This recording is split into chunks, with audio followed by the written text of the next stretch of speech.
Boa noite. Olá, pessoal. Gente, hoje tem muita pergunta. Ninguém perguntou nada, mas aí hoje de tardinha começou a chover de pergunta aqui. Muitas perguntas, umas perguntas até bem legais, bem interessantes. Acho que vai ter muito tema aqui pra gente discutir hoje. E o isolamento, Cláudio? Eu não sei. Não sei. Tudo é motivo para festa aqui do pessoal. Eu estou fazendo a minha parte, eu acho que vocês também estão fazendo. Eu acho que cada um de nós tem que fazer a nossa parte, né? Para poder a gente tentar resolver isso, né, o mais rápido possível, no momento certo e da melhor forma possível. Né? Eu acho que isso é o mais importante aí para a gente nesse momento. Né? Às vezes a gente ainda está tentando perceber e entender tudo isso que está acontecendo, né? Tudo isso que a gente está passando, que a gente está vivendo. Né? Eu estava hoje conversando aqui com o Paulo e justamente sobre essa reflexão, né, que a gente tem que fazer e quando que a gente ia imaginar que a gente um dia ia viver uma situação dessa, né? Que a gente ia passar por isso, que a gente teria que estar isolado, que a gente ia ter que abrir mão do afeto, do contato físico com as pessoas que a gente ama, né? O nosso direito de ir e vir, a nossa liberdade. Mas como eu tenho falado todas as vezes, né? Eu tenho falado bastante sobre isso, eu acho que tudo é um aprendizado. Acho que nós não estamos passando nem vivenciando isso à toa. Então vamos lá, vamos cumprimentar todo mundo. Rosalva, seja bem-vinda. Mãe. Valquíria. Maria de Fátima, seja bem-vinda, sua bênção. Pessoal do Tucabe aí chegando. Vandinha. Alex, seja bem-vindo, Alex. Liliane, Christian do Tucabe, olha aí. Beth, boa noite a todos. Vamos esperar os nossos tradicionais 10 minutinhos para a gente começar aí o nosso papo de hoje. E hoje não tem nenhum tema específico, né? A gente não estabeleceu nenhum tema. E a gente vai continuar nesse esquema de perguntas e respostas que eu acho que tem funcionado bastante, assim. Eu acho que a gente tem conseguido desenvolver aí uma discussão bacana e aí envolve diversos assuntos, né? É isso aí, Anderson, fazendo a nossa parte, ainda orando para que todos que pensam que não está acontecendo nada, né? Pois é, mas tem muita coisa realmente acontecendo e acho que a gente tem que fazer a nossa parte, rezar, pedir, né? Fazer o que a gente vem falando aqui, a gente vem combinando. Pera aí, gente, deixa eu achar uma posição bacana aqui. Tá atrapalhando. Não. O que a gente vem falando, o que a gente vem combinando, né, de fazer, de rezar, né, de fazer a nossa conexão com os nossos guias, com os nossos orixás, com os nossos protetores, né? A gente está sem nossos terreiros, né? Os terreiros estão fechados. E é aquilo, o terreiro, a gente precisa sim do contato, a gente precisa da ligação com as entidades, tudo aquilo. Mas o terreiro está dentro da gente. Né? A gente precisa desenvolver isso agora mais do que nunca. Não existe uma previsão, não existe um tempo de quando isso vai acabar, de quando a gente vai poder ter uma vida como era. Né? Eu não sei se a gente vai voltar a ter a vida que a gente tinha, se tudo vai mudar daqui para frente, né? Mas a gente precisa cada vez mais pensar, né, na nossa maneira de agir, na nossa maneira de lidar com o outro e de lidar inclusive com a nossa religiosidade, lidar com a nossa fé, lidar com a nossa maneira de ver e de viver o sagrado, né? Acho que isso é o mais importante. Certo? Janaína, olá. Marcelo Fracho, Bruno, boa noite. Babá Bárbara, seja bem-vinda. Bom, é isso, gente. Vamos esperar mais um minutinho, mais 2 minutinhos pra gente começar, porque senão não vai dar tempo da gente ler todas as perguntas que a gente tem aqui hoje para falar. Recebi muitas perguntas mesmo, recebi no privado, recebi na página do templo. Tem muita coisa legal aqui, muitas dúvidas que as pessoas têm. Boa noite, Daniele. E boa noite, Vinícius, meu irmão, sua bênção. Vocês gostaram da live de Preto Velho? Curtiram um pouquinho? Deu para matar um pouquinho a saudade de cantar uns pontinhos, né? Cantar para as almas. Acho que foi bem bacana a nossa live, acho que foi bem legal. Espero que vocês tenham gostado. E já estamos pensando em numa próxima, em breve. A gente avisa aí pra vocês. É o que dá. É o que dá pra gente fazer. É o máximo que a gente pode fazer nesse momento.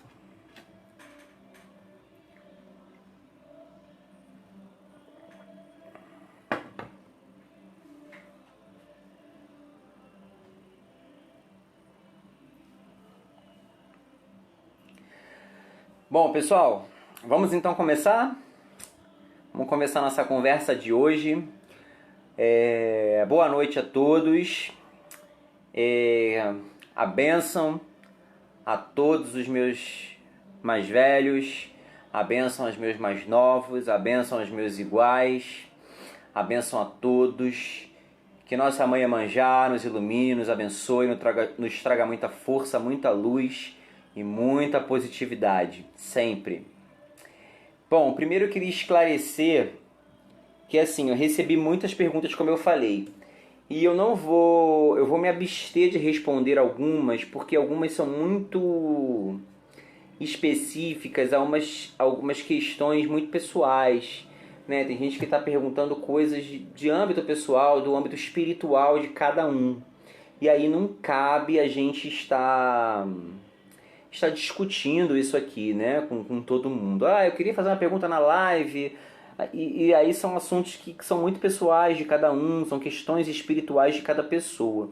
E nem, às vezes nem pessoalmente eu consigo responder, porque aí requer uma análise mesmo espiritual, de repente um contato com uma entidade, ou a gente precisa conversar mais para entender tudo o que está acontecendo. Então tem questões, gente, desculpa que balança um pouquinho essa mesa que eu tive que vir aqui para trás hoje.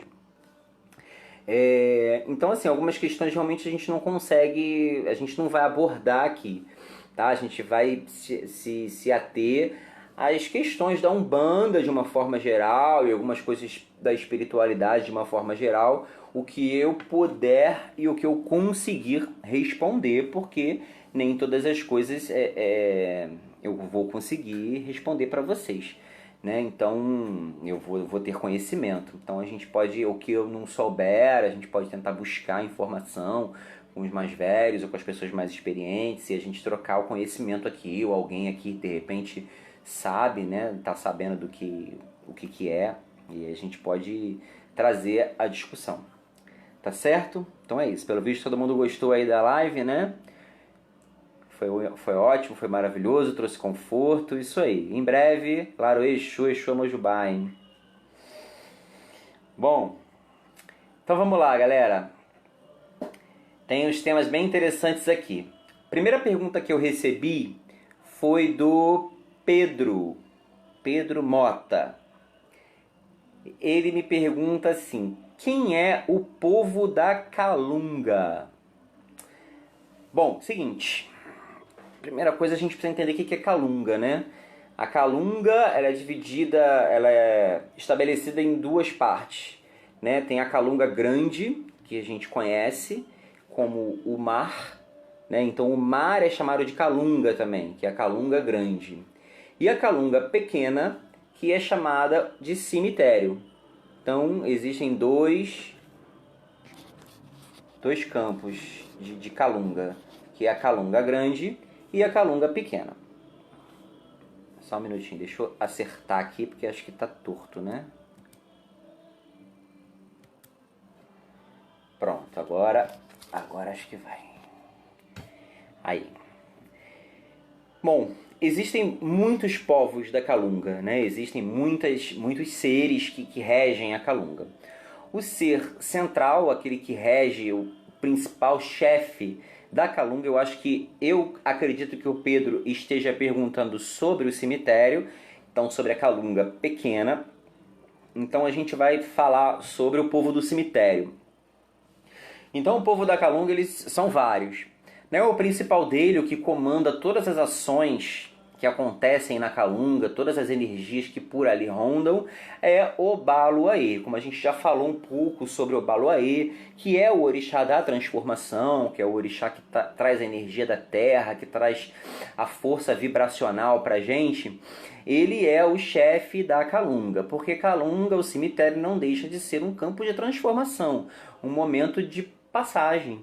Né? A gente está se transformando, está passando de um plano para outro plano. Então o Obaluaê é quem está presente nesse momento e uma mudança de corpos, uma transformação de corpos. A gente está passando do corpo físico para o corpo espiritual, para o corpo astral, seja lá como vocês querem chamar.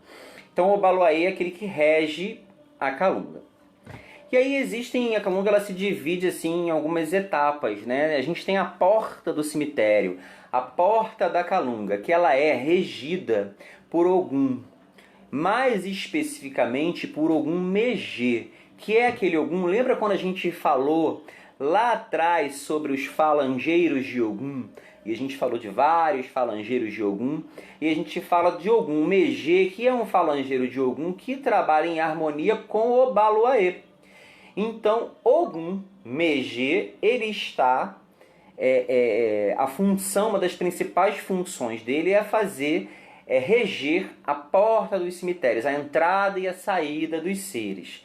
Então, Ogum Megê está sempre na porta, na porteira do cemitério. Alguns outros que estão um pouco mais subordinados a ele, que fazem a ronda lá dentro do cemitério, que aí a gente tem Ogum de ronda. É um Ogum muito até difícil da gente ver trabalhando, incorporado nos terreiros, porque ele não tem uma função de incorporação, ele tem uma função de fazer essa guarda dentro dos cemitérios. Então, Ogum Megê na porta, Ogum de ronda por todo o campo do cemitério.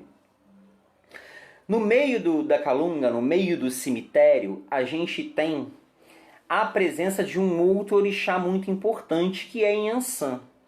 Inhansã, como diziam até as pessoas mais antigas, né, é aquela que conduz os eguns. Né? Então, na verdade, Inhansã ela é responsável por conduzir os espíritos. Então ela não está nem na entrada nem na saída, ela está no meio. A força de Inhansã, que é uma força centralizadora e expansora, ela está localizada no meio do cemitério. Então Inhansã rege... e às vezes esse meio não é o meio físico, tá? É um meio que de repente a gente não sabe exatamente aonde. Mas espiritualmente falando, ela se encontra no meio, tá? Que é para poder agregar e expandir as energias. Então essa é uma das principais funções de Mãe Inhansã, para conduzir esses espíritos. E aí a gente tem no subterrâneo, né? No subterrâneo a Legião dos Caveiras. Exu Caveira, João Caveira, Tata Caveira, Rosa Caveira. Então a falange dos caveiras trabalha no subterrâneo. E mais próximo ao cruzeiro, que todo cemitério tem um cruzeiro, a gente tem várias legiões. Aí a gente tem os pretos velhos das almas, que a gente chama da linha das almas. A linha de Tranca-Rua das almas, algumas pombagiras, né, que são denominadas das almas, Maria Padilha das almas, Maria Mulambo. Eles ficam muito próximos àquela região ali do cruzeiro, naquelas energias. E a gente fala que eles estão distribuídos dessa forma, mas todos eles se entrecruzam, todos eles se combinam, né, para poder atuar. Mas cada um tem uma função muito específica ali dentro do cemitério. E no cruzeiro a gente tem muito os pretos velhos e muita falange de Tranca-Rua das Almas, que trabalha muito ligado ali àquela energia. Alguns Exus mirins também, que trabalham, que são diretamente ligados a essa energia, também trabalham ali. Então esse é mais ou menos o povo da Calunga. né? O povo que trabalha mais diretamente ligado à energia da Calunga. Tá? Esse é mais ou menos essa a distribuição, cada um na sua função, e como eu disse, eles estão sempre se falando, sempre se combinando um com o outro. Tem vários outros Exus, né, que são chamados de Exus de Calunga, que eles trabalham em harmonia. Né? Tem outros Exus que trabalham em harmonia com as caveiras, em harmonia com seu Tranca-Rua das Almas, com Maria Padilha das Almas, e acabam se combinando ali. Né? E tem também, é importante falar, tem também assim, quem está no entorno, mas do lado de dentro do cemitério, assim, em volta do cemitério todo, assim, é a falange das figueiras, né? A Pombagira Figueira, tem o Exu Figueira também. Eles trabalham em todo esse entorno, meio como se estivesse fazendo uma guarda do lado de dentro do cemitério, né? O Ogum fica do lado de fora e a falange das figueiras fica do lado de dentro. É bem legal, assim, é bem interessante isso. Isso foi um aprendizado que eu tive com a entidade. Não achei nem isso em livro nenhum, não, porque não tem.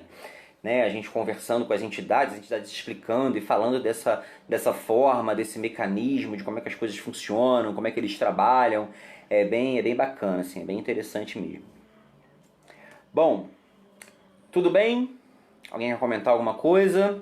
Cemitério é praça linda, mas ninguém quer passear. Cemitério é praça linda, mas ninguém quer passear. Numa catacumba branca, Exu Caveira mora lá. Numa catacumba branca, Exu Caveira mora lá. Mora lá, Exu Caveira mora lá. Claro, Exu, salve a Calunga. Bom, uma outra pergunta aqui me fizeram qual a diferença entre mistificação, irradiação e animismo? Essa é a pergunta da Ana Maria. Ana, muito obrigado pela sua pergunta. Uma pergunta bem interessante. Eu acho que em alguma outra ocasião eu falei um pouco sobre essa questão da irradiação, né? De quando a gente está irradiado e quando a gente está incorporado com uma entidade. Então eu vou repetir rapidamente sobre irradiação para depois a gente falar sobre esses... Opa, desculpa, caiu aqui. Sobre esses outros termos. Bom, a irradiação, como eu expliquei para vocês numa outra vez, a irradiação é quando a gente tem a aproximação de um guia, né, de um espírito, ele está próximo de nós, ele está emanando a energia dele, e aí a gente está sentindo aquela presença, a gente está sentindo aquela vibração. E por muitas vezes a gente está ali, né, entrando em sintonia com aquele guia, com aquele espírito, com aquela entidade.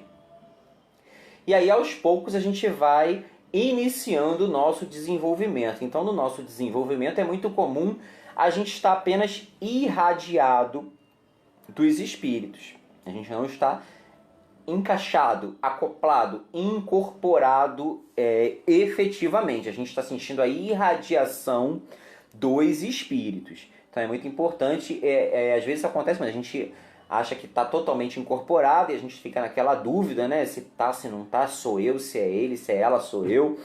E aí, o que acontece? Na verdade, a gente está irradiado. A entidade também está nos conhecendo, está conhecendo a nossa energia, está conhecendo a nossa vibração. E às vezes, em muitas ocasiões, até fora do trabalho espiritual, às vezes a gente tem um certo comportamento, né, que, putz, parece que não fui eu que falei, parece que eu fui intuído, parecia que era outra pessoa. Às vezes a entidade ela está irradiando a energia dela, o pensamento dela para a gente. Então é diferente de uma incorporação. Agora, o que é animismo? O animismo, ele vem do termo chamado ânima, que quer dizer alma.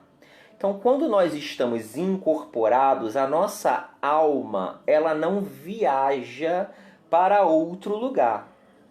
Existe um processo anímico em que a gente pode estar irradiado da entidade e a gente naquele momento está extravasando alguns aspectos da nossa alma.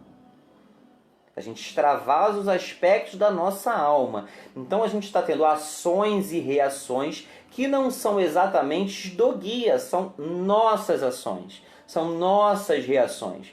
Esse é um processo anímico que todo médium passa em algum momento, em alguma situação. Nós estamos irradiados e estamos sofrendo um animismo, porque a gente está extravasando aspectos nossos, da nossa alma. Né? Isso é um transe anímico, que a gente chama. É diferente de uma incorporação propriamente dita. Então, o animismo ele pode ocorrer muitas vezes durante o nosso desenvolvimento, até durante o nosso trabalho espiritual. Às vezes é comum disso acontecer.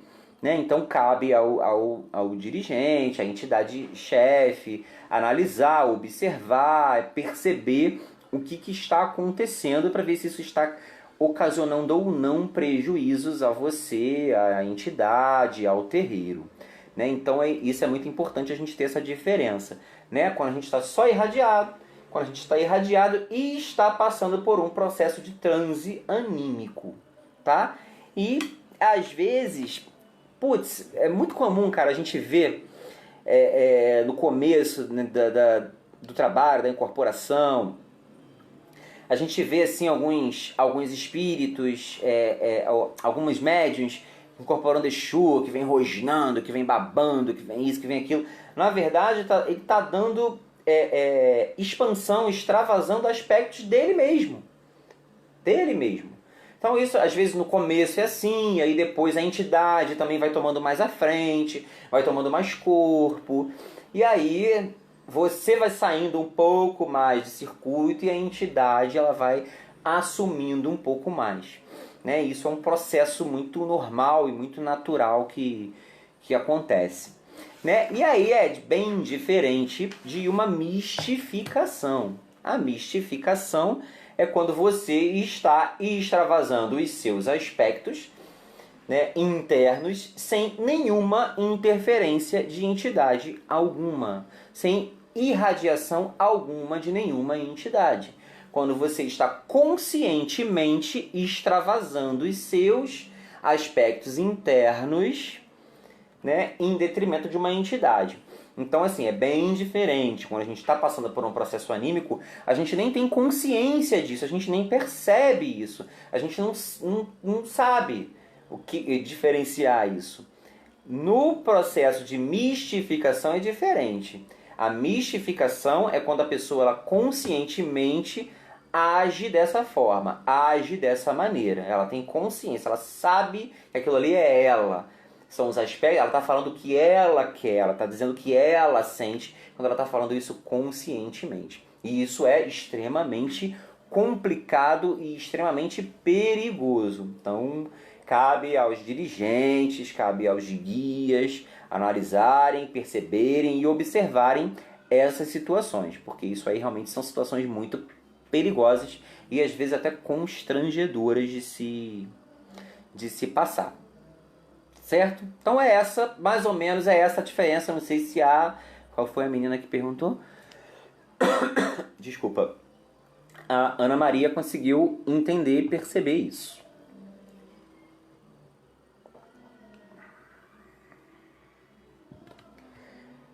Tá bom? Podemos pular para a próxima pergunta? Tá todo mundo quieto hoje? Deixa eu ver se teve pergunta. Incorporado de si. Eu não digo incorporado de si, mas é aquilo que eu falei, né? A gente está extravasando as nossas emoções. A gente está extravasando aquilo que a gente tem dentro da gente.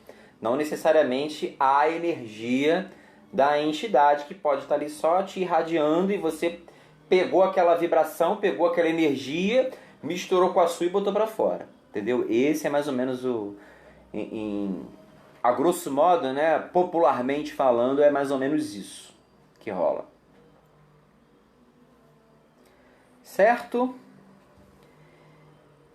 Bom, Vamos lá, cadê?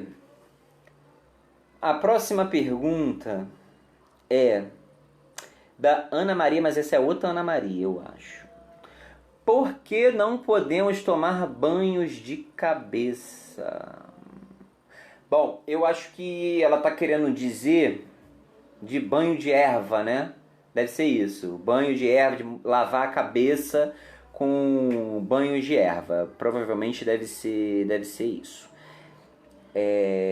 A Marta Danza tá aqui, antes de a gente entrar nesse tema, a Marta Danza tá... é a Marta, né?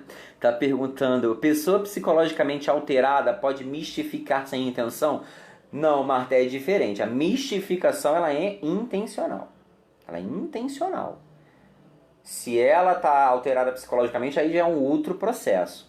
Né? O processo anímico, como eu te falei, ele não é intencional. A pessoa não sabe, não sente, não percebe.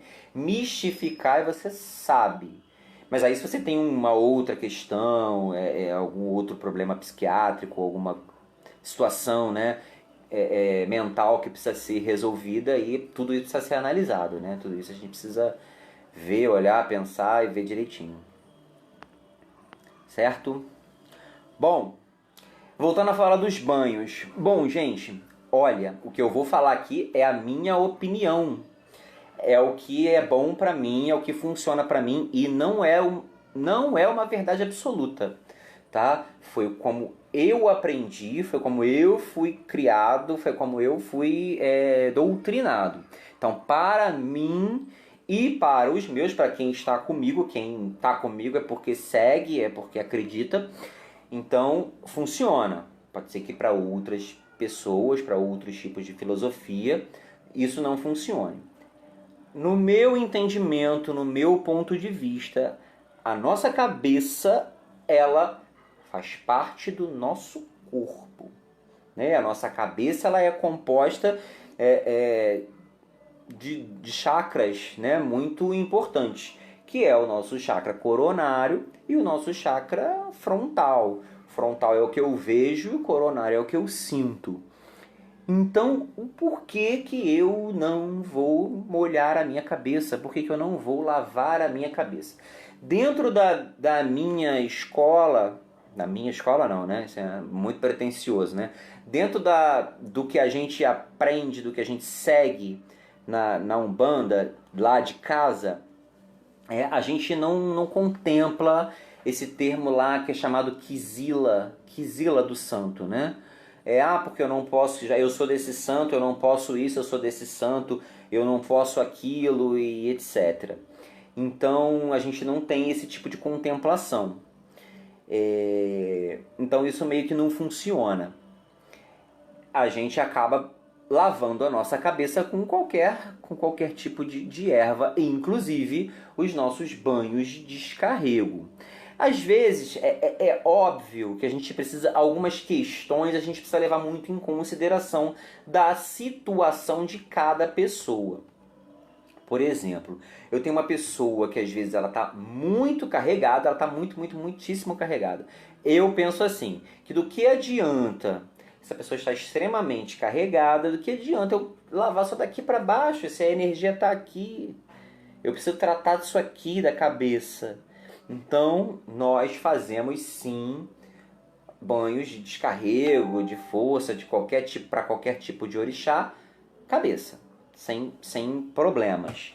E às vezes a gente tem que levar em consideração se aquela pessoa é muito agitada por natureza, se ela tem alguns problemas muito específicos. Então, às vezes, não é recomendado que ela use alguns determinados tipos de ervas, que são chamadas ervas quentes, na cabeça. E aí é uma análise muito particular de cada um, que aí são banhos muito específicos que a gente está recomendando para aquela pessoa, que alguma entidade está passando. Mas no geral, um banho simples de força, um banho simples de descarrego, vai tudo na cabeça. Sempre tomei de cabeça e estou aqui até hoje. Ainda não fiquei maluco.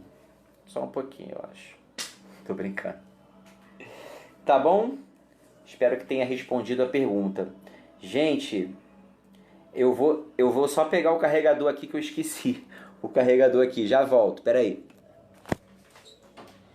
Vamos discutindo aí.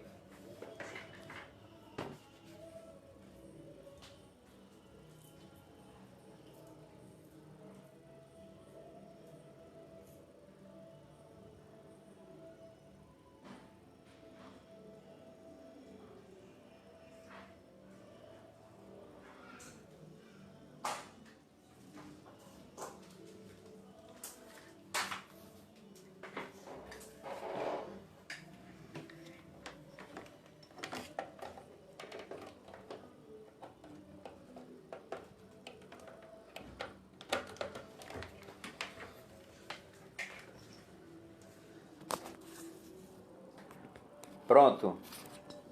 Voltei. Vamos lá. Desculpem. Deixa eu... Ih, hoje o negócio tá meio esquisito aqui. Vou fechar aqui, porque senão os gatos entram aqui. Vamos lá. O que estão me perguntando? O time que está ganhando não se mexe. Quando vamos à praia, mergulhamos a sal vai na cabeça. Não vejo o menor problema em lavar a cabeça com banhos. Eu penso da mesma forma, né? A concentração do sal é muito maior do que um banho de sal grosso que a gente faz. Né? Então, assim, mas como eu falei, né? Eu acho que vai da concepção de cada um, da orientação que cada um está tendo e está recebendo, e aquilo que está funcionando para qualquer um, né? Bom, obrigado. É bem particular mesmo.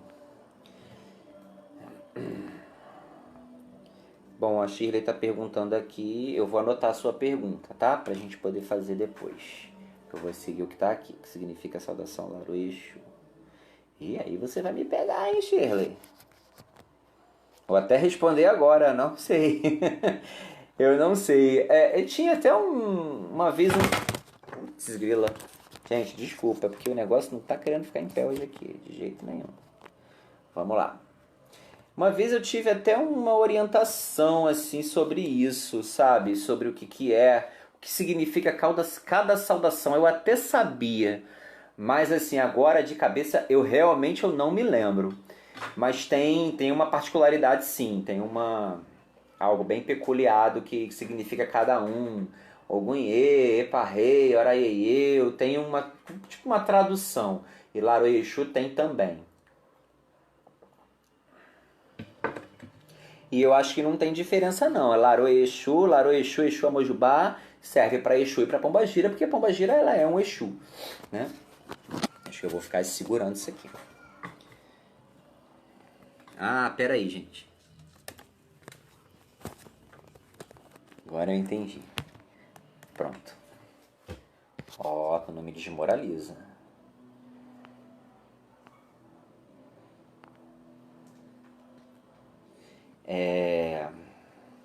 Bom, a próxima pergunta é da Cláudia Teles. Por que a farinha nos padês? O Dendê só está ligado a Exu? Qual o fundamento? Bom, Cláudia, assim, é interessante você me perguntar sobre a farinha, porque eu também nunca me atentei para buscar essa informação, entender por que a farinha. Isso é porque essa coisa que ela vem da terra, e Exu é ligado à terra, é terra a terra, isso e aquilo. Né? Então pode ser que seja por isso. A certeza absoluta eu não tenho. Mas a gente pode buscar essa informação, assim como o significado das saudações eu prometo trazer na próxima semana. Agora, o Dendê ele não está ligado só a Exu, não. O Dendê é o que a gente chama de sangue vegetal. Né? Então o Dedê ele tem muita relação assim com Exu, principalmente. Ele tem relação com Ogum, com Inhansã, com Nanã, às vezes com Xangô. Né? Então tem vários orixás que eles pegam aí essa energia que é um pouco mais quente, o que a gente chama de orixás quentes, que trabalham com essa vibração, com essa energia. Então, o Dendê e o Mel, eles têm polaridades assim bem diferentes. Né? O Mel é para amenizar alguma situação, para atrair alguma situação. Já o Dendê ele é para expelir, para expurgar, para distanciar. Então, assim, tem situações assim bem específicas e bem distintas. Então ele não é uma exclusividade do Exu, não, o Dendê. Ele é utilizado para várias situações diferentes. Então assim, o Dendê ele é para trazer movimento, ele é para esquentar uma energia, esquentar uma determinada força que está precisando, né, de ser esquentada. Enfim, essa é mais ou menos a ligação e a relação. Então, os Exus, existem vários tipos de padês, não existe somente o padê tradicional de Dendê. Existem vários tipos de outros padês que são feitos. E aí vai depender muito da situação que aquele padê está sendo arriado. Né? Existe um padê que ele é só de Dendê, como a gente já conhece, que é o tradicional, né, ali para Exu, aquele básico. Existe padê que é só de mel, né, que é para, às vezes, para um Exu específico, uma pombagira específica que não pega Dendê, que ela pega somente o mel, ou para um trabalho muito específico que você vai usar somente o mel, mas tem padê de água, tem padê de champanhe, tem padê de cachaça, tem padê de tudo que é tipo. Né? Tem padê que leva em algumas doutrinas que ele leva pedaços de carne, tem alguns que leva ovo, tem alguns que leva doce, tem alguns que levam frutas, alguns levam cebola, e tudo isso tem um fundamento muito específico. E aí é apenas a gente, quando está na convivência ali no terreiro, com as entidades, é que a gente acaba sabendo diferenciar essas energias, essas vibrações de cada padê. Mas praticamente uma universidade, porque são várias formas e combinações diferentes de padês. Tá certo? Bom, a próxima pergunta... cadê, gente? Marta Teodoro, é isso? É. Marta Teodoro, qual a vibração dos boiadeiros e dos baianos? Bom, eu não sei se eu entendi exatamente como é que foi essa sua pergunta, Marta.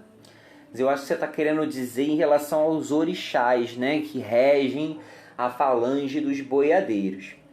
Os boiadeiros, eles...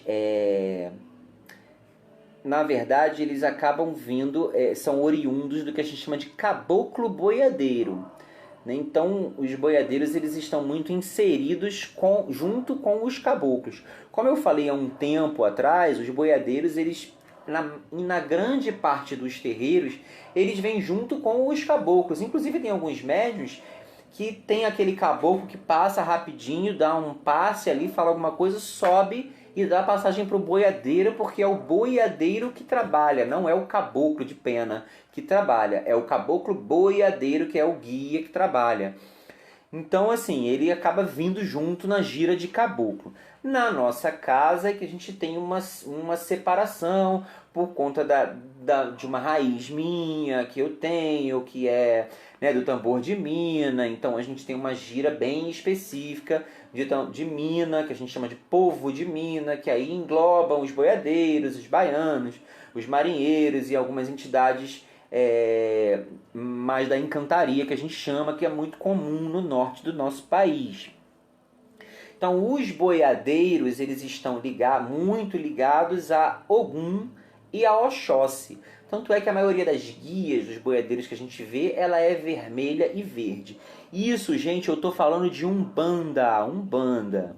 Porque existem algumas denominações, por exemplo, o candomblé de caboclo, que é muito comum do Nordeste, e a gente vê muito os boiadeiros atuando e trabalhando, por conta da aproximação ali com a encantaria. Então é muito comum os boiadeiros estarem presentes nos candomblés, ditos candomblés de caboclo. E os candomblés de Angola também é muito comum a gente ver. Então é diferente. Aí nessas denominações eu não sei te dizer quais são as vibrações que eles estão. Né? Porque aí vai variar muito, o candomblé de caboclo, a Angola, a Tumba Jussara, né? A Jurema, a Encantaria, que tem também os boiadeiros que estão ali inseridos. Aí eu não sei exatamente se é a mesma vibração, mas normalmente na Umbanda ele pega a parte de Ogum e Oxóssi. E os baianos, eles acabam pegando mais a vibração de Inhansã. Né? E os baianos também é uma linha meio que nova até na Umbanda. Muitas casas nem tem, outros acabam vindo até na própria gira de caboclo. Às vezes alguns vêm na gira de preto velho, que a gente vê muito preto velho que se diz que é baiano. Então eles acabam vindo junto aí com outras linhas. E em alguns lugares existem gírias específicas somente para os baianos e baianas. Né? Até eles chamam de cangaceiros e tal. Tá certo? Gente, tem um monte de gente falando aqui.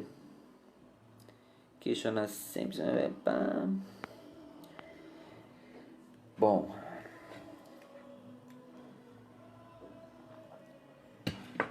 Tá bom, gente? Gente, faltam 15 minutos para acabar. Eu não cheguei nem na metade das perguntas. De pergunta pra caramba. Vocês mandem pergunta, hein? Tô vendo ninguém perguntar. Deixa eu ver se alguém perguntou aqui. Pera aí. Antes da gente pular pra próxima.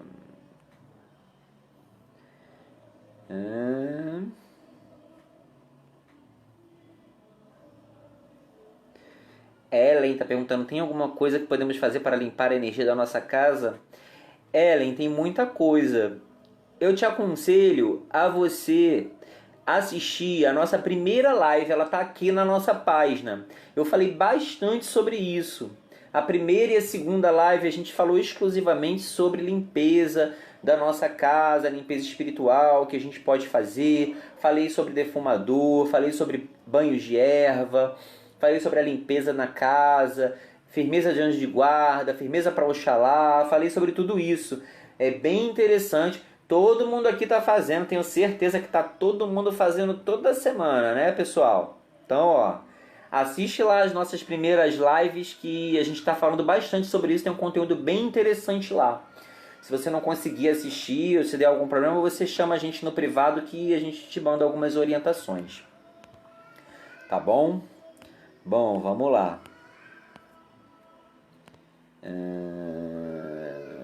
Desculpa, cheguei. Você está respondendo as perguntas? Não, a gente está respondendo as perguntas, o Shirley. Hoje a gente não tem nenhum tema específico, não. Semana passada eu falei sobre as nossas mães ancestrais e respondi as perguntas que eu não fiz. Eita.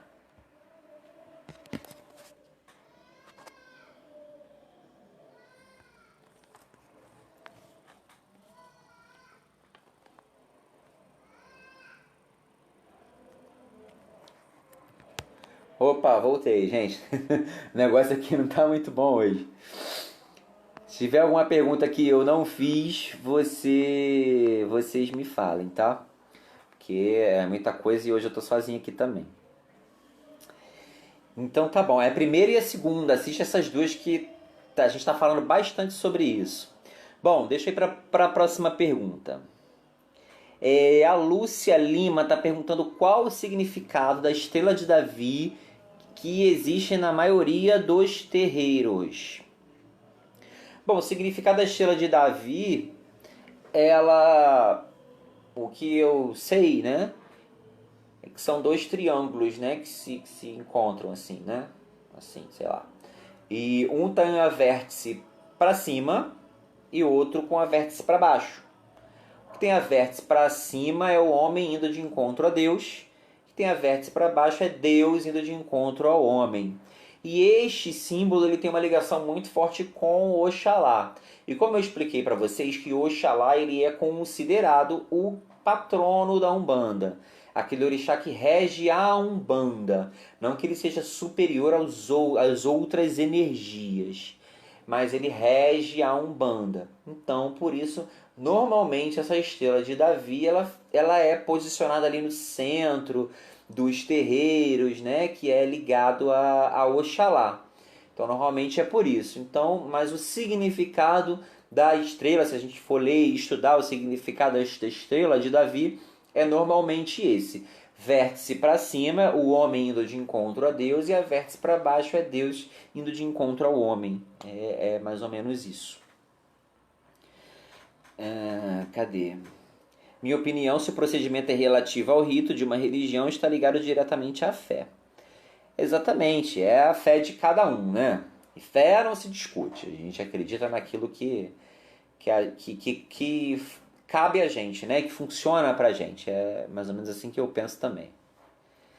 Bom, Lúcia, espero ter respondido sua pergunta. Agora aqui, a Simone Menescal está perguntando Como saber qual o meu orixá? O orixá muda. Ih, já fui num lugar e falaram que eu era de um santo, e fui em outro e falaram que eu era de outro santo. Bom, Simone, muito obrigado pela sua pergunta. Excelente a sua pergunta. Eu acho que inclusive eu já falei sobre isso algumas vezes aqui. Bom, existem várias formas de você saber qual é o seu orixá. E aí existem coisas bem distintas e bem diferentes. Quando a gente está falando sobre... A gente está falando de uma pessoa que ela não é iniciada dentro de um culto, de uma casa específica. Ela apenas é um bandista que é um frequentador de um terreiro. Existe essa situação.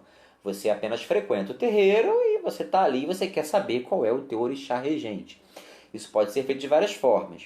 Isso pode ser feito através de um oráculo muito específico, né? Uma entidade que utiliza de um jogo de búzios ali, ou uma entidade pode, através da energia dela ali, querendo entender, querendo passar essa informação para você. Então a entidade vai buscar essa tua ancestralidade e vai te falar, né? Quais são os orixás que regem você. Ou pode ser através de algumas outras técnicas existentes, né, de numerologia, de cabala, tal, né, que você vai saber quais são os orixás regentes ali. Isso você é uma pessoa frequentadora de um lugar, de uma casa. Então acaba que isso pode ser muito relativo, porque às vezes às vezes a energia que está te rondando ali naquele momento, né, pode ser uma e na verdade a sua regência ser outra. Por isso, às vezes pode ter sido comum de você ter ido num lugar e terem te dado um orixá e você tá num outro e terem te dado outro orixá. Então, dependendo da metodologia que a pessoa ou a entidade está utilizando, corre-se o risco disso realmente acontecer. Pode vir a acontecer. Agora, partindo para uma outra situação. Você se iniciou numa casa. Então aquela casa, ela tem um ritual muito específico para dizer quem são os seus orixás, quais são os orixás regentes. Então existem rituais específicos dentro das casas para que isso possa vir a acontecer. Na nossa casa, por exemplo, existem rituais específicos que determinam isso, né? Seja às vezes por um oráculo e complementando com um outro tipo de ritual bem peculiar de cada casa. Então isso acontece. Aí beleza, você vai lá, faz a tua iniciação numa casa, você é lá filho de Ogum com Iemanjá. Aí você, por uma questão, uma situação sua, você muda de casa. Você vai ir trabalhar numa outra casa. E aí o dirigente vai realizar um novo ritual em você e vai dizer, não, você não é de Ogum com Iemanjá, não, você é de Xangô com Inhaçã. E aí, como é que faz? Bom, eu, Felipe, parto do princípio que orixá, ele está ali, ele vai responder se ele é ou não o regente da sua cabeça. Se você chega na minha casa e você diz que você foi iniciada, né, numa outra casa, você participou de um ritual onde você foi denominada como filha de Ogum com Iemanjá, eu irei acatar a sua informação. Você é filha de Ogum com Iemanjá. Quem sou eu para dizer que não? E aí você vai passar por um ritual específico onde os seus orixás irão confirmar essa informação. Ogum vai virar, Iemanjá vai virar e eles vão confirmar essa informação. Né? Então a gente precisa crer nessa palavra e confirmar com os orixás se realmente eles são os orixás regentes. Né? Então eu acho que isso vai depender da forma como cada um vai vai estabelecer o seu ritual, né? Como cada um vai estabelecer. Porque assim, eu não posso querer que você seja de um determinado orixá, né? Eu não posso exigir que você seja filha de Ogum com Iemanjá se você é filha de Oxóssi com Yansan, entendeu? Então, assim, em cabeça não se mexe, a sua cabeça é sua, o orixá que rege, ele tá com você, ele tá regendo você, não sou eu que vou dizer, não sou eu que vou determinar quem é. Tem umas perguntinhas aqui. Para você, dentro da doutrina umbandista, qual a verdadeira importância que deve ser dada aos orixás de cabeça? Se somos filhos de todos os orixás. Olha, eu acho muito importante. Na verdade, eu acho essencial a gente saber qual é a energia que nos rege, pois isso mexe com a nossa ancestralidade, isso mexe com a vibração principal regente na nossa vida. Então eu acho importante sim, se a gente está seguindo na Umbanda, a gente saber qual é a nossa energia, a gente saber qual é a nossa vibração. É óbvio que todos os orixás são nossos pais, nossas mães, mas a gente tem um orixá específico que é o nosso orixá regente. Então é muito importante a gente saber qual é a nossa regência.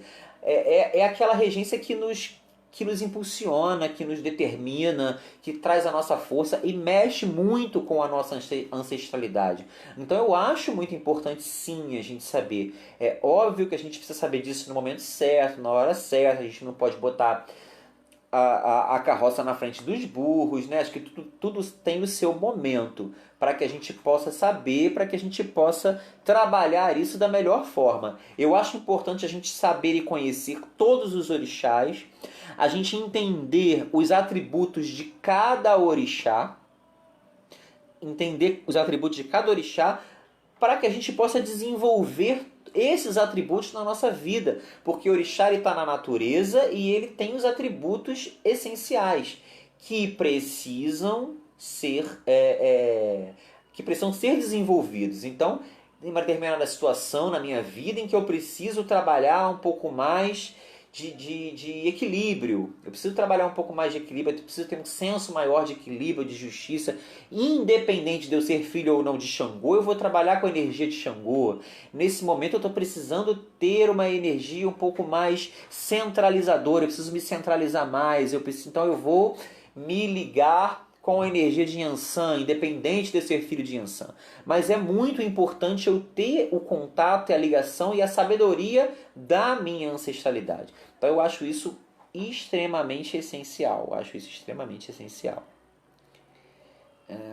Cadê, gente? Vamos lá. Desdobramento. Desdobramento, eu tô com isso anotado aqui, porque na verdade isso não é uma pergunta, né? Desdobramento é algo bem complexo, assim, pra gente falar rápido, né? Eu acho que a gente pode deixar isso como um tema. E eu também, né, não tenho nem vivência para falar tanto sobre desdobramento, mas eu sei um pouquinho. E a gente pode falar sobre isso sim, Eloá, está anotado aqui para a gente falar isso como um tema. Tem algumas coisas que que eu estou anotando para a gente deixar de tema, porque vai ter uma hora que a gente vai enjoar desse negócio de pergunta e resposta, né? Eu não sei até quando essa quarentena, cinquentena, sessentena vai. Então a gente vai ter que ter bastante tema e a gente vai falar sobre isso sim. Tá? Que mais? Semana passada. Ela fez semana passada. Cadê? Ai, caramba. Tô fazendo tanta cagada aqui hoje. Boa noite, né? Tenho dúvidas. Numa tronqueira de Exu, pode colocar um copo daqui e uma vela branca. Tânia, né? Tânia, boa noite. Adoro seus esclarecimentos. Tenho dúvidas numa tronqueira de Exu. Pode colocar um copo daqui e uma vela branca para firmeza somente? Olha, pode. É suficiente. Você está acendendo vela, você está iluminando a energia de Exu, e como eu falei, o Exu vai trabalhar aquela energia que você está depositando ali a seu favor. Ele vai utilizar aquela luz que está sendo acesa ali a seu favor, para trazer a proteção para sua tronqueira, para sua casa. E a água, ela é uma energia catalisadora, né? Ela vai vibrar aquela energia ali, ela vai catalisar todas as energias que estão sendo colocadas ali. Então você pode fazer uma firmeza para Exu só com uma vela branca e com um copo d'água é suficiente. Aí em algum momento, se o seu Exu ou alguma entidade específica te orientar de forma diferente, aí você vai fazendo e vai acrescentando alguns outros elementos conforme for sendo solicitado. Cadê? Como posso saber se a minha linha é de Umbanda ou é de Candomblé? Quem perguntou? Luciene, né? Bom, Luciene, eu acho, como eu já falei isso várias vezes, né? O orixá, a energia, não tem religião, né? Quem tem religião somos nós. Então eu acho que a gente tem que trabalhar com aquilo que a gente mais se afiniza, com aquilo que a gente mais tem vibração, com aquilo que a gente mais se emociona, com aquilo que toca mais o nosso coração. Acontece em algumas situações específicas de cada pessoa que ela tem um compromisso, ela tem uma tarefa muito específica para executar. Ela precisa passar, de repente, algum ritual específico dentro de uma nação. Isso é uma necessidade pessoal ali, energética de cada pessoa. Mas eu acredito muito nessa situação da afinidade, né? Você vai de encontro àquilo que você tem mais afinidade realmente. Tá certo? Denise Suíta Camarinhas chegou agora. Shirley está perguntando, essa confirmação não é feita por pontos riscados? Você deve estar falando da confirmação do orixá de cabeça. Depende, Shirley. Vai depender do ritual de cada casa. Né? Como é que a casa ela vai trabalhar. Pode ser com ponto riscado, pode ser uma fala mesmo, pode ser algum trabalho específico. Né? Aí vai depender da doutrina e do ritual que cada casa segue. Bom, acho que acabou. Posso partir. E, gente, já deu 8 horas. Vamos lá. O Augusto Vinícius está fazendo uma pergunta ótima aqui. Por que os obsessores nunca saem de perto de nós? Qual o tratamento? Olha, muito obrigado pela pergunta, Augusto. Olha, eu digo que todos nós temos o nosso obsessorzinho de estimação, gente. Todo mundo tem o seu obsessor de estimação. Agora, eles saírem perto de nós ou não vai depender muito mais da gente do que algum outro fator externo. Porque se a gente não tiver uma mudança interna, se a gente não sair do vitimismo, se a gente não sair da mesmice, se a gente não parar de culpar o outro, se a gente não parar de olhar o problema no outro em vez de olhar o problema dentro da gente, a gente pode fazer um trabalho maravilhoso, pode fazer um descarrego, ponto de pólvora, sacudimento, ebó, tudo, faz o santo, faz o que for. Se a gente não mudar internamente, aquilo ali que foi feito vai resolver temporariamente, mas daqui a pouco você vai chamar ele. É igual a gente fazer um trabalho em casa. A gente fazer, vou defumar a minha casa, vou fazer um bate-folha, fazer tudo. Aí, ó, a galera que tá lá, ó, vai correr. Vai ficar lá do lado de fora. Acabou o trabalho, no dia seguinte você já está se estressando, tu já está se aborrecendo, tu já está pensando um monte de cagada.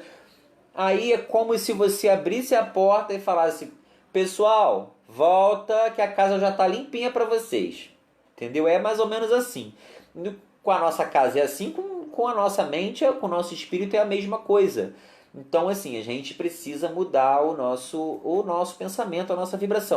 E como a gente não consegue estar o tempo inteiro, 24 horas por dia, né, no Dalai Lama lá, a gente vai ter sempre o nosso obsessorzinho de estimação ali, não tem jeito, porque a gente é aqui, a gente é humano, a gente lida com pessoas, a gente lida com problemas o tempo inteiro, a gente tá o tempo todo, sabe, lidando com as nossas emoções. Então é muito difícil a gente estar pleno ali o tempo todo, né? Estar na plenitude ali, não dá. Então, assim, o que a gente pode fazer é tentar ao máximo possível, né, fazer as nossas coisas, fazer as nossas rezas, as nossas firmezas, né, tomar os nossos banhos, rezar, pedir, tentar se modificar internamente, tentar fazer isso, perceber o que está saindo da linha, está saindo do eixo, está saindo do equilíbrio, né, vai lá, tem uns psiquiatras, psicólogos aí que falam que você abre o vaso sanitário e grita, lá, xinga, lá, fecha lá, dá descarga, pronto, foi embora.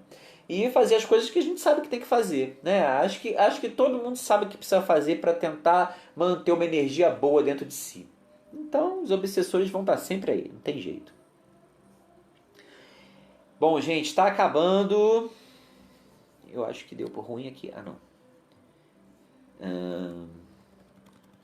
Luiz Otávio está perguntando: por que Oxalá não pode ser pai de cabeça na Umbanda? Olha, Luiz, obrigado, tá, pela sua pergunta. Eu vou falar para você que realmente, tô com o nariz entupido, existem algumas doutrinas que seguem essa linha de que Oxalá, por ser, como eu expliquei lá atrás, né? Oxalá é o patrono da Umbanda, né? Ele é o pai de todos, ele não pode dar filiação, que a gente chama, ele não pode ser pai de cabeça. Então existem algumas doutrinas, sim, na Umbanda, que pregam isso, que falam bastante sobre isso. Nós, na nossa doutrina, Templo de Umbanda Olhos de Lince, não seguimos essa doutrina. A gente entende sim que Oxalá é uma vibração tão importante quanto Ogum, quanto Xangô, quanto Obaloaê, quanto Oxum, Yansan, Iemanjá, Nanã.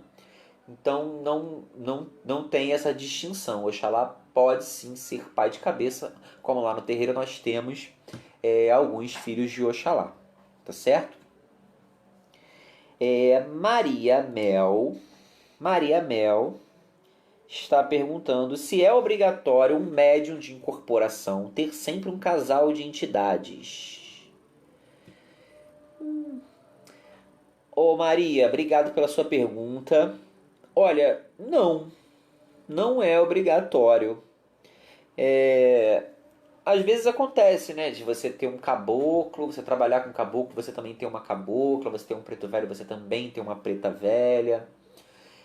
O que acontece, não que seja uma regra, né, mas na parte de Exu, normalmente a gente trabalha com as duas polaridades, né, que é o Exu e a polaridade, o Exu masculino e a polaridade feminina, que é a pombagira.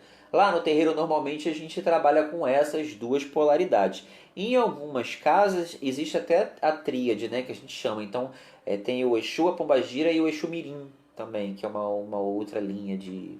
É uma linha específica dentro do trabalho dos Exus. Né? Então, trabalha-se com essas três.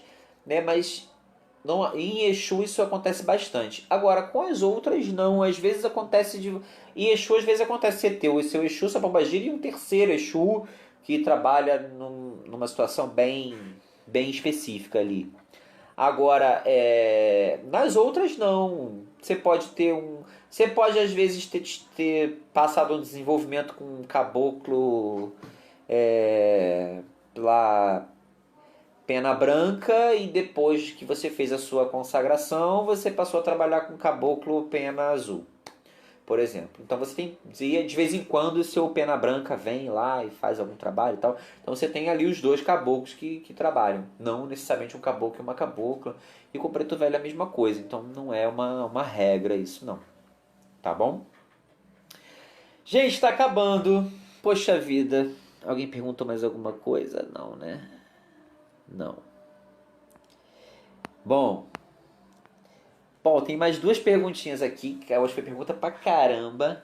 Eu vou fazer essas duas pra gente encerrar, tá? E hoje eu não vou cantar porque eu tô congestionado. Márcia Medeiros está perguntando, ó, essa pergunta aqui é cabeluda.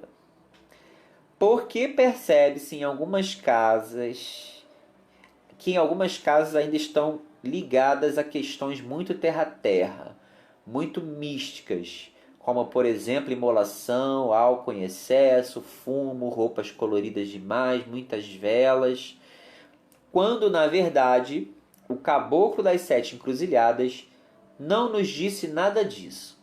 De fato, a Umbanda está evoluindo, estagnou ou quiçá está regredindo. Márcia, vamos lá. Vamos por partes, que a sua pergunta é longa. Você está falando de questões terra a terra. Na minha opinião, a Umbanda, ela é terra a terra. A Umbanda, ela é terra a terra. A Umbanda está junto de nós aqui, ó, coladinha com a gente. Então, o misticismo na Umbanda, ele existe sim e vai sempre existir.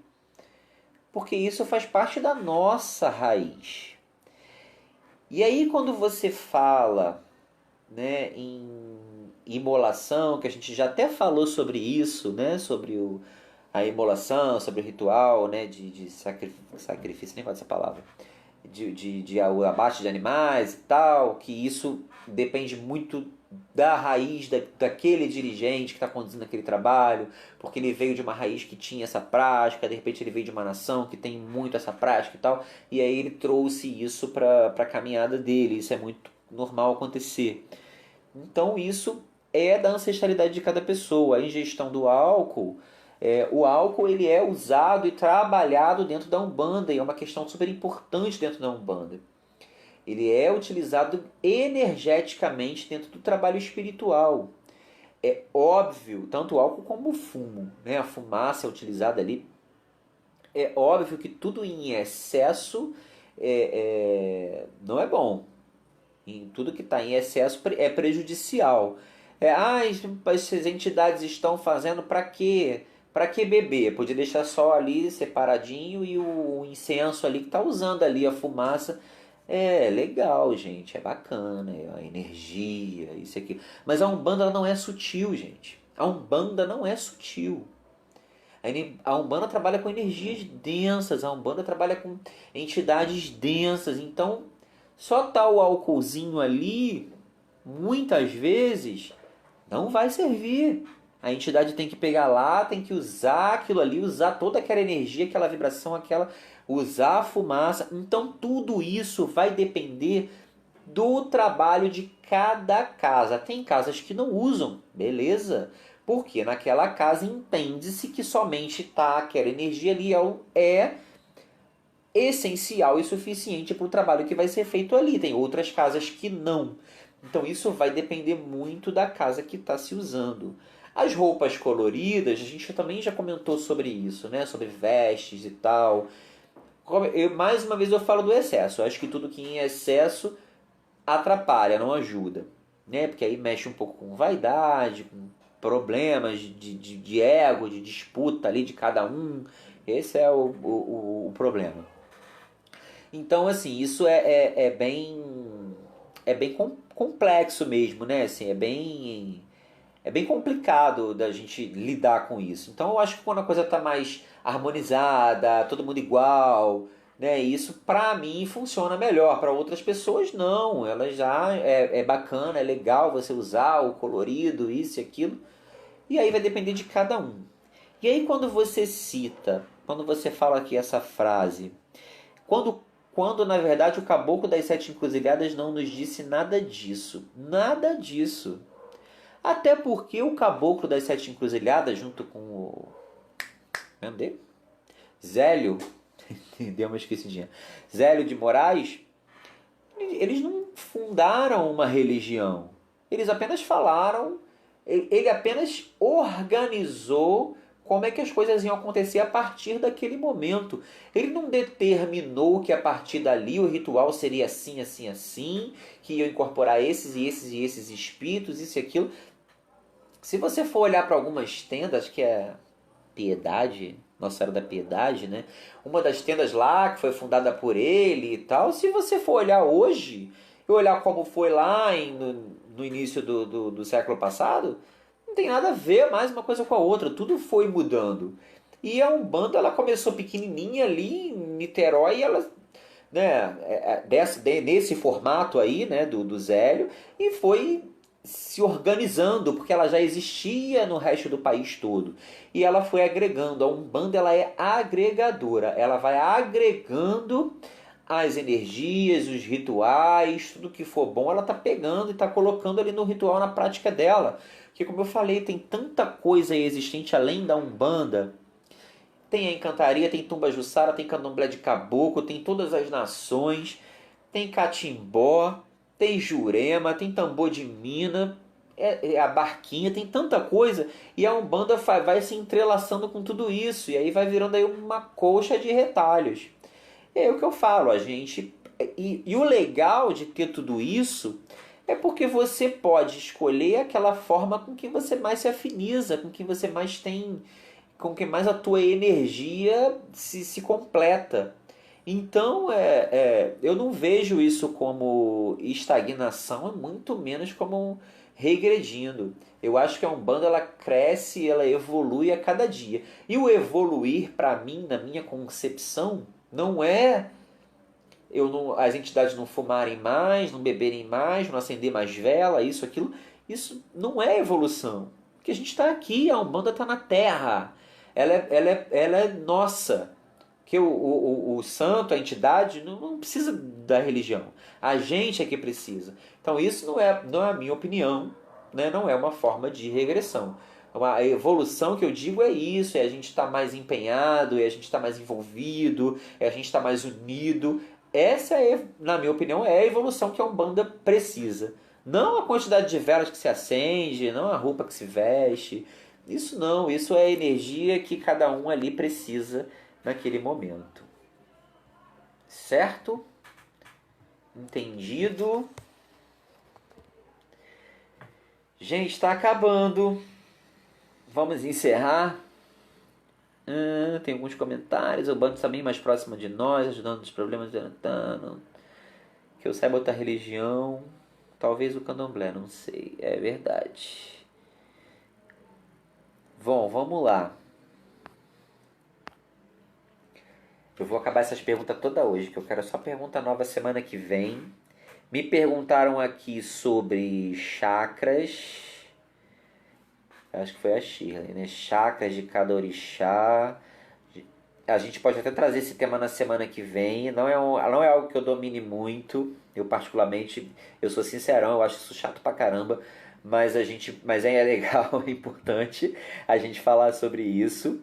E a gente pode trazer isso na semana que vem. Na semana que vem não sei, porque é bem complexo também. A gente pode colocar isso como um tema. Pra gente, eu acho que a partir do mês que vem a gente já pode voltar com os temas mais específicos, tá? E parar um pouquinho com as perguntas e respostas. A Ana Carolina está me perguntando se é normal um médium incorporar todos os orixás, mesmo não estando na sua coroa. Bom, Ana, obrigado pela pergunta. Interessantíssima a sua pergunta. Na verdade, como eu já falei antes, na Umbanda a gente não incorpora o orixá, a gente não cultua o orixá, a gente não trata o orixá. A gente faz uma louvação aos orixás através dos cantos, através das rezas, das oferendas, dos trabalhos, mas a gente não tem um culto direto ao orixá. Isso cabe às outras religiões de matriz africana, que são chamadas as nações, que aí trabalham com orixá, trabalham com voduns, com inquinces, e aí vai embora, né? Eu também não tenho muito conhecimento disso. Mas acontece muito, né? Principalmente no começo do nosso trabalho, do nosso desenvolvimento, a gente sentir a presença, a vibração de todas as energias. Muitas vezes a gente está apenas irradiado, a gente está apenas sentindo, aí está cantando lá para Oxum, a gente está sentindo a vibração, a gente está irradiado e aí o negócio vai. E às vezes acontece mesmo de a gente dar a passagem para todos os falangeiros. O que se incorpora na Umbanda são os falangeiros dos orixás. São entidades, né, que vêm representando aquela energia. São essas entidades que a gente incorpora na Umbanda. Que a gente vê lá uma Oxum incorporada na Umbanda, é uma falangeira, uma entidade que representa a Oxum na Umbanda. Então é muito comum, sim, isso acontecer. Depois que o tempo vai passando e você faz as suas consagrações, as suas confirmações, já é um pouco mais difícil de você dar passagem para outros falangeiros que não sejam aqueles que estejam na sua coroa, porque aí você faz um trabalho muito específico com aquelas entidades. Você tem lá uma coroa que você é filho lá de Ogum, Iemanjá, e você tem os seus juntós, que é Inhansã e Obaluaê. E aí você vai trabalhar muito mais com esses orixás do que com os outros. Não que nunca possa nunca acontecer, pode acontecer. Pode acontecer. E tem lugares em que você desenvolve para todos e você incorpora todos. Lá em casa não. Lá em casa isso acontece muito no desenvolvimento, mas depois que você faz a sua consagração, é mais difícil de você dar passagem para outros falangeiros. Não impossível, mas é mais difícil, porque na consagração você meio que se molda para trabalhar com aquelas energias, com aquelas vibrações. Tá certo? Então não tem nada de anormal nisso. Não tem nada de anormal na Umbanda. Anormal é picaretagem, sabe? É a pessoa usar de má fé, cobrar. Isso é que é anormal e surreal. O restante, não. É você atrapalhar a vida das pessoas, né? A última pergunta, para a gente encerrar a nossa live, que já são 8h20, é essa aqui. Essa aqui é ótima. Miriam Miller. Depois eu vou te chamar para a gente ter um particular. A Miriam Pires me falou assim: meu sonho é abrir um terreiro.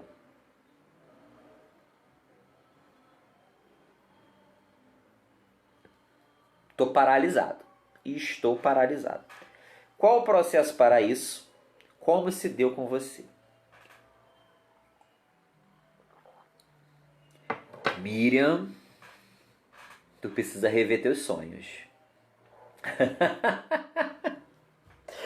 Tô brincando. Olha, abrir um terreiro é um processo legal, né? Eu não sei direito, não me lembro, mas a gente tem que ir no cartório, ter um estatuto, isso e aquilo. Depois eu posso te explicar isso mais detalhadamente. A Marta aqui, nossa secretária, pode também falar um pouco melhor sobre isso no processo legal, né? Agora, no processo espiritual, acho que isso vai depender muito da sua espiritualidade, da espiritualidade que você carrega, que vai designar esta tarefa para você de alguma forma, né? Então, em algum momento, você pode ter sido tocada internamente com esse desejo e de alguma forma a sua espiritualidade vai te mostrar esse caminho, né? Comigo o caminho se deu de uma forma muito natural, né? As coisas foram acontecendo assim no pequenininho, né? Devagarzinho, sem muita pretensão, sem saber o que estava acontecendo, né? A gente fazendo as reuniões muito devagar, despretensiosamente, que eu já não estava trabalhando mais no terreiro que eu estava, e aí eu ia me reunindo com algumas poucas pessoas e o espaço começou a ficar pequeno, a gente começou a expandir, a ir para a cachoeira, fazer, mas ainda assim eu não tinha pretensão alguma. Eu também era muito novinho, então eu tinha ainda na minha cabeça de que eu não quero me comprometer com nada, eu estou aqui fazendo esse trabalho porque eu gosto e tal, e eu estou em dia, né? Eu estou em dia com a minha espiritualidade. E aí a coisa foi crescendo, foi aumentando, isso e aquilo, até que em dado momento, como eu falei para você, a espiritualidade me tocou dizendo que, olha, isso vai acontecer, a situação já estava praticamente moldada e formada e a gente já meio que sentia que em alguma hora aquilo ia acontecer e acabou acontecendo tudo muito devagar, né? Quem acompanha a gente desde o começo via como é que as coisas funcionavam lá atrás, há 15 anos atrás, né? Em que a gente tinha uma estrutura muito pequena, era tudo muito difícil, ainda é muito difícil, né? Muito difícil a gente manter tudo, mas as coisas vão rolando. A espiritualidade vai te dando os caminhos, né? Quando tem que acontecer, vai te dando o caminho. Eu só acho que tem que ser um processo muito natural. A gente não pode forçar e querer que isso aconteça, isso e aquilo. A gente tem que deixar a espiritualidade nos conduzir. Eu só acho também que se a gente já foi tocado e a gente já foi sinalizado isso e aquilo, né? Aí, se a gente realmente quer, porque eu acho que a gente tem o nosso livre-arbítrio também de querer, se a gente realmente quer, a gente tem que seguir adiante, né? Porque também as coisas não caem do céu. Foi tudo pra gente lá, acho que muitas pessoas veem lá o nosso trabalho, o nosso terreiro, o terreiro é lindo, é super bem cuidado, é maravilhoso, é isso e aquilo, mas é tudo muito, pra gente chegar naquele espaço ali foi muito difícil, pra gente construir tudo aquilo ali foi muito difícil, e é muito difícil manter aquilo ali. É bem difícil, bem desgastante mesmo, porque ainda mais um lugar grande, né? Então, longe. E aí, quer dizer, as coisas elas vão se complicando às vezes, e tem a questão das pessoas, né? Junta muita gente, a gente junta mais de um, dá ruim, né?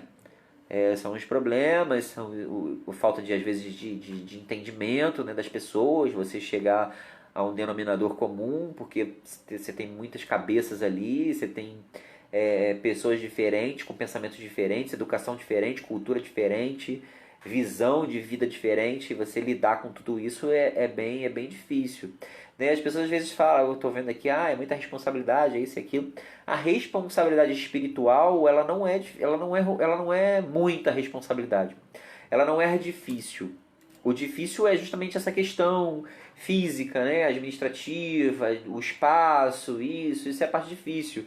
E a parte humana, né? Você ter que administrar as pessoas nos seus devidos lugares, você administrar conflito. Então, às vezes a gente tem um desejo muito grande, mas às vezes a gente não tem nem o perfil adequado para isso, né? Como eu acho que eu nem tenho o perfil para isso. Mas a gente vai tentando levar, né? Com a ajuda de todos. E eu acho que também sozinho a gente não consegue chegar a lugar nenhum, né? Eu acho que eu sozinho jamais conseguiria ter o terreiro do jeito que tem hoje, com a estrutura que tem hoje. Eu acho que o apoio das pessoas ao meu lado, né, é importante, é fundamental, que realmente sozinho a gente não consegue.